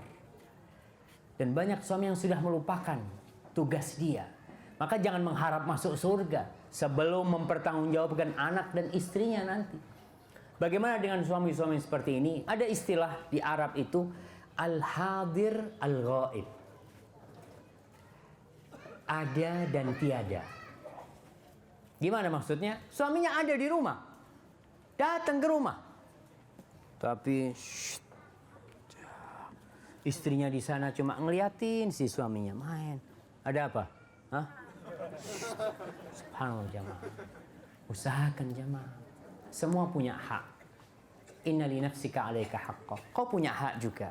Kau ingin istirahat, istirahat. Kau ingin ngobrol sama temanmu juga ada. Itu hakmu juga. Wa li zawjatika 'alaika haqqan. Istrimu punya hak.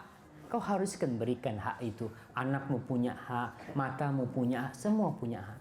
Fa'ati kulladzi haqqin haqqahu. Seorang istri yang memiliki suami seperti ini, ingat, istri kalau ngasih tahu suaminya itu harus dengan cara memohon. Jangan bilang, bang, sini bang, duduk sini bang. Ana mau ngasih tahu ente bang ya. Masya Allah. Itu bisa bertengkar, duduk pas lagi makan. Bang, boleh nggak ana ngomong bang? Minta sama dia, mohon sama dia. Dan suami ini biasanya, jangan suami, istri juga. Istri itu kalau dikasih tahu sama suaminya nggak mau. Ya bang, ente bukan ustadz, ente kata dia.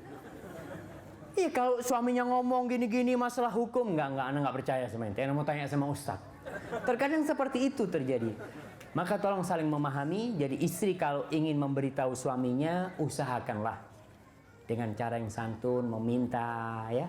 Kadangkala ngomong sama suaminya, bang, aku minta dianterin kajian lah bang, katanya minta gitu kan. Biasanya harim-harim ini minta diantarkan sama suaminya kemana? Ke mall, ke pernikahan. Subhanallah. Maka sekali-kali apabila punya suami atau istri yang begitu tergila-gila dengan dunia, ajak ke kuburan jangan. Sahih. Bismillah bang, ayo bang, anak kepingin ke kuburan bang, udah lama nggak ke kuburan gitu kan. Iya, termasuk tudzakirul akhirah. Ziarah kubur itu termasuk tudzakirul akhirah. Dan jumhur ulama membolehkan wanita untuk ziarah kubur asalkan sesuai dengan koridor-koridor syariat. Karena perempuan juga ingin atau dia membutuhkan ingat mati jemaah. Kalau perempuan itu di rumah lihat emas, lihat ini, dia akan lupa dengan kematian. Tapi bukan mengantarkan jenazah ya, bukan. Tapi ziarah kubur, datang ke kuburan. Ketika istrinya ngomong, "Bang, itu fulan beli villa 2M." Insyaallah. Ya, ente ikut sama ana. Bismillah. Bawa pakai motor tuh, berangkat ke kuburan. Dek, ini berapa M yang di sini? Lupa tuh yang 2M itu kena kuburan tuh. Iya bang, betul bang. Ada apa 2M itu? Insyaallah. Barakallahu fikum. Nah, kabar. Pertanyaan selanjutnya, Assalamualaikum Ustaz. Ustaz, ada yang pernah berkata kepada saya, ini saya membaca sesuai dengan apa yang ditulis, kalau inti memelihara jenggot karena Rasulullah SAW, berarti inti musyrik. Harusnya niatnya karena Allah Subhanahu wa taala. Mohon tanggapan Ustaz. Masya Allah. Nah, yang apa-apa jemaah. Perlu ditanyakan ketika orang tidak mengerti. Di masa Rasulullah SAW itu, pertanyaan-pertanyaan orang-orang Badui itu kadangkala menakutkan. Datang ke Nabi, "Ya Rasulullah, mata sa'ah?" "Ya Rasulullah, kapan tuh kiamat?" Oh, pertanyaannya kapan kiamat? Iya, kadang-kala pertanyaan mereka begitu vulgar mungkin. Kalau sekarang bertanya, bagaimana ketika kita memanjangkan jenggot karena Rasul Sallallahu Alaihi Wasallam? Artinya karena Rasul Sallallahu Alaihi Wasallam ini karena Rasul memerintahkannya. Dan Allah mengatakan atiullaha wa atiur rasulah. Taatlah kepada Allah dan taatlah kepada Rasul. Sekarang Allah memerintahkan nggak di Al-Quran untuk memelihara jenggot? Secara nas Allah tidak memerintahkan. Tapi siapa yang memerintahkan?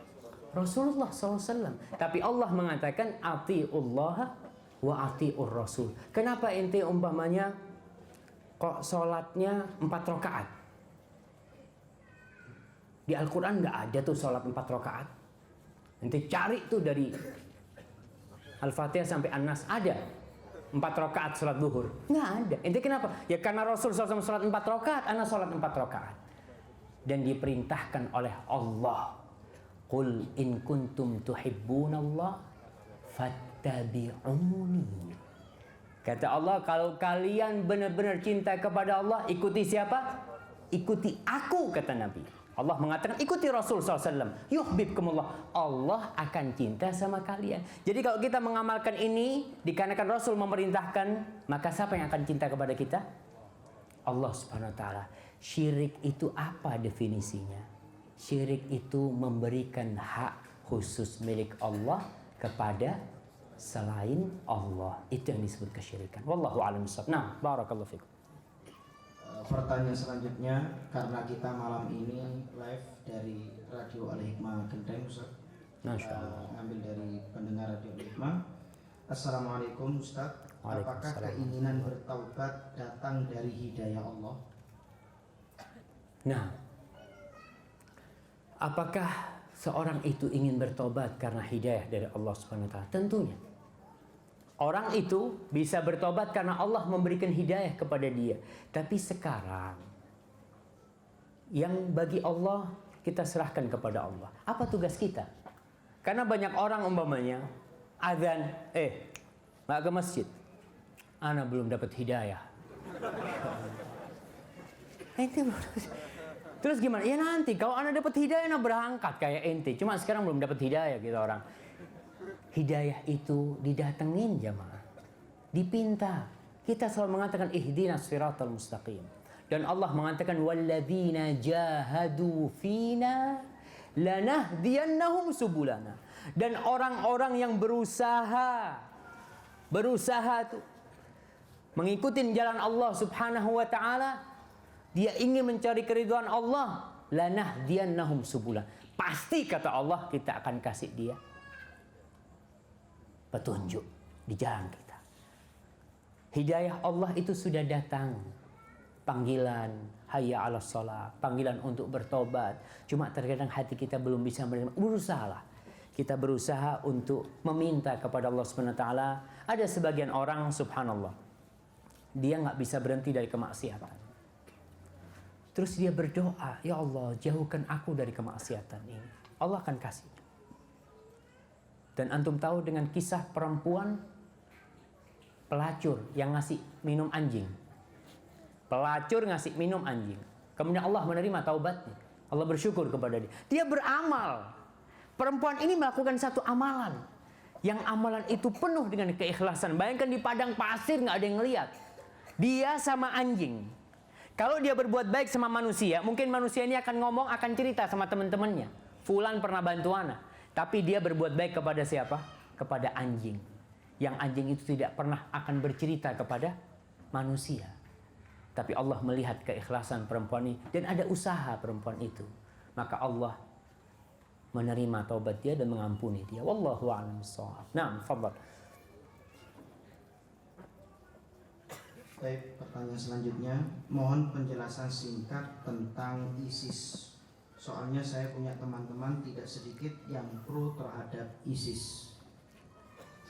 Nah, barakallahu fiik. Ini salah satu fitnah yang terjadi. Adanya ISIS yang akhirnya orang bingung. Ustadz, benar apa salah tuh ISIS? Beritanya dari fulan, mereka mengatakan mereka berjuang di jalan Allah Subhanahu wa taala. Dari fulan katanya mereka membantai orang-orang Islam yang nggak mau bergabung dengan mereka. Bahkan mereka melakukan tindakan pembunuhan terhadap orang-orang yang tidak taat kepada mereka dengan begitu brutalnya. Mana yang benar? Dalam kondisi seperti ini jamaah, kita kembali kepada para ulama. Fas'alu ahla dzikri in kuntum la ta'lamun. Kita melihat kepada fatwa-fatwa para ulama yang ada di sana, yang ada di Irak, yang ada di Suriah, yang mereka tahu benar. Dan kita tahu mereka ulama sebelum adanya ISIS. Mereka itu ulama sebelum adanya ISIS. Bagaimana pendapat mereka tentang ISIS ini? Dan kalau kita melihat fatwa-fatwa para ulama, yang mereka adalah ulama, mereka melihat ISIS ini ya salah satu pergerakan yang sudah ditunggangi oleh berbagai macam maslahat. Bahkan Syekh Sa'ad Ats-Tsatri mengatakan ISIS ini termasuk tunggangannya partai Ba'ath. Partainya Saddam Hussein dahulu, perwira-perwira tinggi itu ingin mengembalikan kejayaan mereka. Siapa yang ditunggangin? Mereka menggunakan ISIS. Sebagian masyayikh, tidak boleh kita mendoakan ISIS kecuali dengan memohonkan kepada Allah agar mereka mendapatkan hidayah jamaah.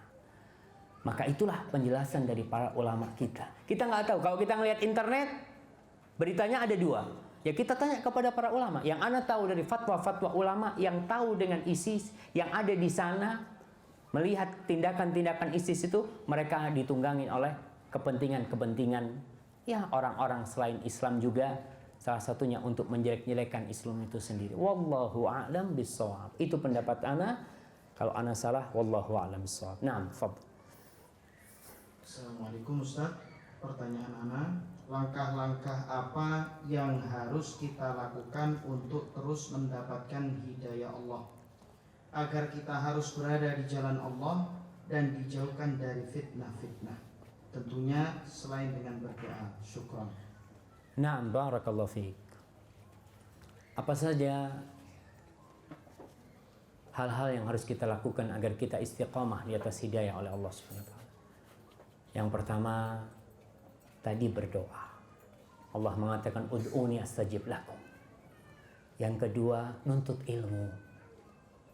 Berapa banyak orang yang nggak ngerti, ketika mengerti dia tinggalkan perbuatan itu. Orang nggak ngerti, melakukan perbuatan dosa selama ini. Lalu ada yang ngasih tahu, yang kau lakukan ini nggak benar. Masa? Betul nih hadisnya. Oh sudah, anak akan meninggalkan. Jadi menuntut ilmu ini termasuk faktor orang itu mendapatkan hidayah. Kalau nggak pernah belajar, dia nggak akan pernah tahu mana yang benar dan mana yang salah. Yang ketiga, teman. Cari teman baik. Kita kalau kumpulannya orang-orang yang main gaple. Ketika azan, apa kira-kira diajak ke masjid jemaah? Main gaple. Terus sampai subuh kadang-kala mereka. Carilah teman. Karena as-sahibu sahib. Dan berapa banyak teman-teman yang menyesal karena bersahiban dengan fulan. Ya laitani ittakhadtu ma'ar rasuli sabila. Ya wailata lam attakhid fulanan khalila. Andai kata aku enggak berteman dengan fulan, tapi selesai hari kiamat. Maka pilihlah teman-teman yang mengajak kepada Allah. Teman-teman yang selalu mengingatkan. Kata diriwayatkan dari Nabi Dawud alaihi salam, beliau mengatakan ta'awwad min sadiqin idza dzakarta lam yu'inka wa idza nasita lam yudzakkirka. Kau berlindunglah dari teman buruk yang kalau kau butuh sesuatu dia diam. Terkadang ada sahib-sahib kita ngomong ana perlu gini, waduh alafu ana nggak punya ini itu. Ada teman-teman kayak gitu. Dan kalau kau lupa dia tidak pernah mengingatkanmu. Kita melakukan dosa, teman kita diam. Maka jangan cari teman seperti itu. Kemudian yang keempat, qiraatul Quran jamaah. Karena Al-Quran itu kata Allah, Alif Lam Mim, dzalikal kitabu la raiba fi hudan lil muttaqin. Itu hidayah. Ada orang yang nggak pernah baca Al-Quranul Karim. Kerjanya baca buku-buku yang nggak bermanfaat. Yang membuat keimanan dia untuk Qur'annya setahun sekali dibaca, Ramadan. Baru dia baca. Usahakan baca Quran tiap hari. Pegang Al-Qur'annya. Paling tidak 1 ayat. Buka tuh Al-Qur'anul Karim. Hari ini a'udzubillahi minasyaitonirrajim. Idza waqa'atil waqi'ah. Alhamdulillah. Taruh. Tapi tiap hari jemaah. Tiap hari. Karena ada orang yang mungkin seminggu dia nggak pernah pegang Al-Qur'an. Lewat seminggu Quran nggak pernah dibuka sama dia. Padahal itu loh kitab hidayah. Mau cari hidayah itu kitabnya. Mau cari di mana lagi? Kemudian yang kelima, zikrullah tabaraka wa ta'ala. Karena dengan banyak berzikir, setan itu akan menjauh dari kita. Dan yang keempat, kembali kepada ulama ketika ada masalah. Karena biasanya anak-anak muda itu lebih mengutamakan apa? Emosi, semangat. Karena memang sedikit pengalaman, maka tanyalah kepada ulama. Wallahu a'lam bishawab. Nah. Sebelumnya kita mohon maaf pada para pendengar karena pertanyaan dibatasi, kita hanya membatasi beberapa pertanyaan. Ini ada masih 3 Ustaz. Siap. Yang lainnya mudah-mudahan Ustaz Syafiq datang lagi kembali bisa menjawab pertanyaan Anda semua. Kemudian pertanyaannya adalah, istri dan anak adalah fitnah. Apa semua permintaan anak atau istri wajib kita penuhi? Terima kasih. Gimana cemang kalau wajib mah bahaya. Nah, Rasul sallallahu alaihi wasallam pernah ditanya, apa hak istri kita? Apa kewajiban suami terhadap istrinya? Dan Allah mengatakan walahunna mithlul ladzi 'alaihinna bil ma'ruf. Dan perempuan-perempuan itu memiliki hak seperti kewajiban dia. Dengan cara yang santun sama. Dia punya hak dan punya kewajiban yang setara. Rasul ditanya, apa hak istri itu? Antut imaha idza ta'imta. Kau kasih makan dia kalau kau makan. Wa antaksuha idza tasait. Kalau kau beli baju, ya belikan baju buat dia. Kemudian beliau mengatakan, wala tadribil wajha wala tuqabbih. Jangan engkau memukul wajah istrimu dan jangan menjelek-jelekkan istri. Biasanya banyak suami, ya mudah-mudahan kita dapat hidayah semuanya ya. Dia sering melihat menjelek-jelekkan istrinya. Istrinya karena mungkin udah gemuk ya. Udah Masya Allah. Gemrot sini nih. Masya Allah.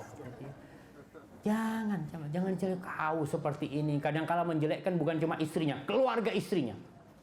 Kayak gini, abis-abisan. Jangan, itu hak istri kita. Terus permintaan-permintaan istri gimana? Kalau kau mampu dan mereka membutuhkan, beri. Dan tidak semua yang diminta wajib kita turuti. Karena anak-anak kita itu tidak tahu dengan maslahat. Dia masih anak-anak. Dia minta, abah, anak minta mobil, mamanya. Nah, lihat, nak, kau belum butuh mobil, nak. Kau cukuplah naik motor, gitu kan. Masih belum butuh mobil. Nanti kalau kau butuh, abah belikan. Kadang-kala ada anaknya yang minta HP. Buat apa nak HP? Oh, sohib semua udah pakai yang besar-besar, kata dia. Anak masa pakai yang kecil, kata dia. Minta yang besar. Lihat maslahat. Orang tua itu tugasnya mengarahkan. Dan ingat, suami itu harus dekat sama istrinya. Supaya dia bisa masuk ke hati istrinya. Ketika dia ngobrol, kalau istri kita itu tahu kita cinta sama dia, cukup. Dia tahu kita cinta sama dia, insya Allah kita ngomong didengerin jemaah. Tapi kalau istri kita itu tahu kita nggak perhatian sama dia, maka tatkala kita ngomong pun kita tidak akan didengarkan. Khususkan waktu untuk mendengarkan isi hati dia. Dia ngomong, bang aku kepingin ini, kepingin itu. Setelah dia ngomong jangan diputus. Selesai, dia ngomong udah deh, udah. Insya Allah lah, mudah-mudahan kalau ada rezeki abang kasih. Selesai. Nggak usah didebat, wah kan kayak gitu main, nggak butuh, nggak penting gitu kan. Sudah, istri itu dikasih janji kayak gitu aja, insya Allah tidurnya enak tuh. 6 jam. Jadi berusaha lah. Nanti istri berapa minggu lagi bang, janjinya gimana bang? Ya belum dapet deh, insya Allah lah kalau ada gitu kan. Tapi tetap bersabar, katanya sabar gitu kan, insya Allah. Tapi tetap suami ini, kalau dia tidak bisa memenuhi keinginan istrinya dari sisi dunia, berikan cinta kepada dia yang lebih. Karena apa? Istri itu suka sama dunia. Banyak terjadi perceraian gara-gara ekonomi. Ya karena suaminya penghasilan sedikit, ya mulailah ribut-ribut seperti itu. Si suami udah penghasilan sedikit, kerjanya marah-marah terus di rumah. Kita lihat, ya Allah bang, ente kayak gini bang. Mimpi apa nak dapat suami kayak ente gitu kan? Masya Allah. Seperti itu. Ya berusaha lah. Kalau ini istrinya memang cinta sama kepingin itu, kita nggak bisa ngasih, berikan cinta kepada dia, perhatian yang lebih. Kita nggak bisa beli apa aja, belikan yang kuning mamanya, cari yang putih. Berangkat antum cari aksesoris, bismillah, bungkus yang bagus. Afwan deh, aku nggak bisa beli lebih dari ini. Insya Allah kalau dibungkus dengan cinta, bukan dengan kertas, akan diterima jemaah. Dan anak-anak kita lihat kebutuhan dia. Kebutuhan dia lihat, kalau memang dia membutuhkan, berikan, kalau tidak, ditunda. Dan banyak orang tua yang merasa kaya dan bisa memberikan kebutuhan anaknya. Dia kasih, Ustaz, anak punya Ustaz. Akhirnya anaknya tidak menjadi apa-apa. Karena terlalu dimanja itu anak. Antum tahu dengan Nabi Yusuf alaihissalam, bagaimana beliau bisa menjadi orang terhormat di Mesir itu. Dibuang dulu jamaah. Dibuang, dijual, dipenjara. Perjalanan itu yang membuat orang ditempa untuk menjadi seorang lelaki. Tapi kalau semua yang diminta dikasih terus, jadi apa anak kita? Ada masalah, laporan ke orang tuanya, suruh dia hadapin. Nah, kau sudah besar, kau hadapin. Kau keluar rumah nggak nangis, masuk rumah nggak nangis juga. Abang nggak pengen kau nangis juga. Diajarin itu anak. Jangan karena kita cinta sama dia, siapa yang mukul kau? Mana orangnya? Subhanallah, akhirnya anak kita nggak bisa apa-apa. Dan itu kesalahan kita jemaah. Wallahu a'lam bishawab. Nah. Kemudian pertanyaan selanjutnya, apa yang harus dilakukan atau dihindari oleh anak-anak muda untuk bisa sukses dunia akhirat dari fitnah? Masya Allah. Untuk anak-anak muda nih, Rasul sallallahu alaihi wasallam berwasiat kepada para pemuda, ya ma'syarasy syabab, man istata'a minkumul ba'a falyatazawwaj fa innahu aghaddu lil basar wa ahsanu lil farj. Wahai anak-anak muda, siapa di antara kalian sudah mampu menikah, cepat menikah. Tuh. Terkadang banyak anak muda itu mau menikah nunggu sukses. Ustaz, anak belum punya kerjaan tetap, Ustaz. Nggak apa-apa. Yang penting tetap bekerja. Nah, nggak harus orang menikah itu punya pekerjaan tetap, nggak ada syariatnya. Tapi syariatnya orang itu harus tetap bekerja. Karena dia punya kewajiban untuk memberi nafkah. Menikah itu salah satu kunci kesuksesan seseorang. Ketika dia berusaha di masa fitnah, jamaah, masa ini masa fitnah sekarang. Antum kalau ngelihat, tinggal sedikit tuh mungkin perempuan-perempuan di sekolah-sekolah yang perawan jamaah. Karena fitnahnya Allahu Akbar jamaah. Sampai dikatakan na'udzubillah min dzalik. Di mana? Di Surabaya apa? Seorang perempuan yang anak SMP yang jadi mucikari.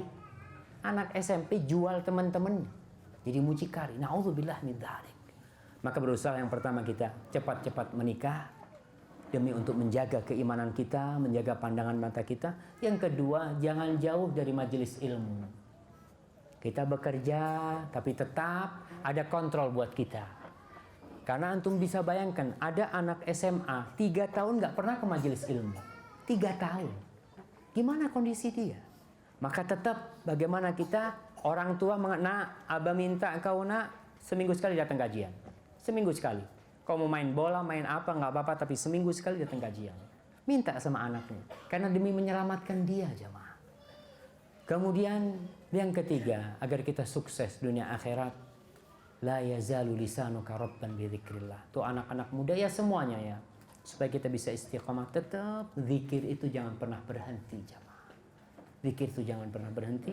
Insya Allah dengan seperti itu, dengan kita dekat dengan para ulama, datang kajian, menjauhi tempat-tempat maksiat, kemudian kalau ngelihat di internet dibaca yang bermanfaat, jangan mau cari tahu ini gimana sih pendapatnya, ini pendapat itu, janganlah. Kita ini lemah, ilmu kita, hati kita juga lemah, terkadang termakan dengan yang seperti itu. Wallahu a'lam bishawab. Nah. Pertanyaan terakhir, mohon dijelaskan yang dimaksud dengan fitnah Masihid Dajjal. Syukran. Masya Allah, ini kajian khusus ini jemaah. Rasul Sallallahu Alaihi Wasallam di tasyahud akhir itu senantiasa berdoa, Allahumma inni a'udzubika min adzabil qabr wa min adzabi jahannam wa min fitnatil mahya wal mamat wa min syarri fitnatil masihid dajjal. Beliau, ya Allah, aku berlindung kepadamu dari azab kubur, dari azab jahannam, dari fitnah kehidupan dan kematian, dan dari fitnah masih dajjal. Masih dajjal, dia adalah seseorang yang akan datang di akhir masa, di mana dia awalnya mengaku sebagai seorang nabi, seorang raja, seorang nabi, akhirnya dia mengaku sebagai seorang Tuhan, yang dia memiliki perawakan, rambutnya keriting katanya, kemudian matanya picek, bukan matanya satu di tengah jamaah ya, bukan. Kadang-kadang ada orang menggambarkan Masih Dajjal itu matanya di tengah, bukan, matanya dua, tapi yang satu picek, yang satu juga rusak matanya. Dia adalah fitnah yang terbesar sepanjang masa, karena dia mengaku Tuhan nanti di akhir masa, dan dia bisa menghidupkan yang mati. Ya jin yang hidup ya, ketika ada orang tanya minta dihidupkan, orang tuanya dihidupkan, jin berwujud seperti orang tuanya. Dia minta kepada tanah-tanah untuk mengeluarkan harta karun, keluar tuh harta karunnya. Dan dia akan menyesatkan banyak manusia. Kita diperintahkan untuk berlindung dari kejahatan dia. Wallahu a'lam bishawab. Tapi apa sikap kita sekarang menanti kedatangan Masih Dajjal? Berdoa setiap akhir sholat agar terhindar dari fitnah itu. Wallahu a'lam bishawab. Itu yang bisa kita kaji pada kesempatan kali ini. Sekali lagi ana mohon maaf atas segala kekurangan. Apabila yang ana sampaikan salah dan kurang berkenan itu dari diri ana sendiri. Allah dan Rasul terbebaskan dari kesalahan itu. Hadza wa sallallahu ala nabiyyina Muhammad wa ala alihi washabbihi wasallam. Assalamualaikum warahmatullahi wabarakatuh.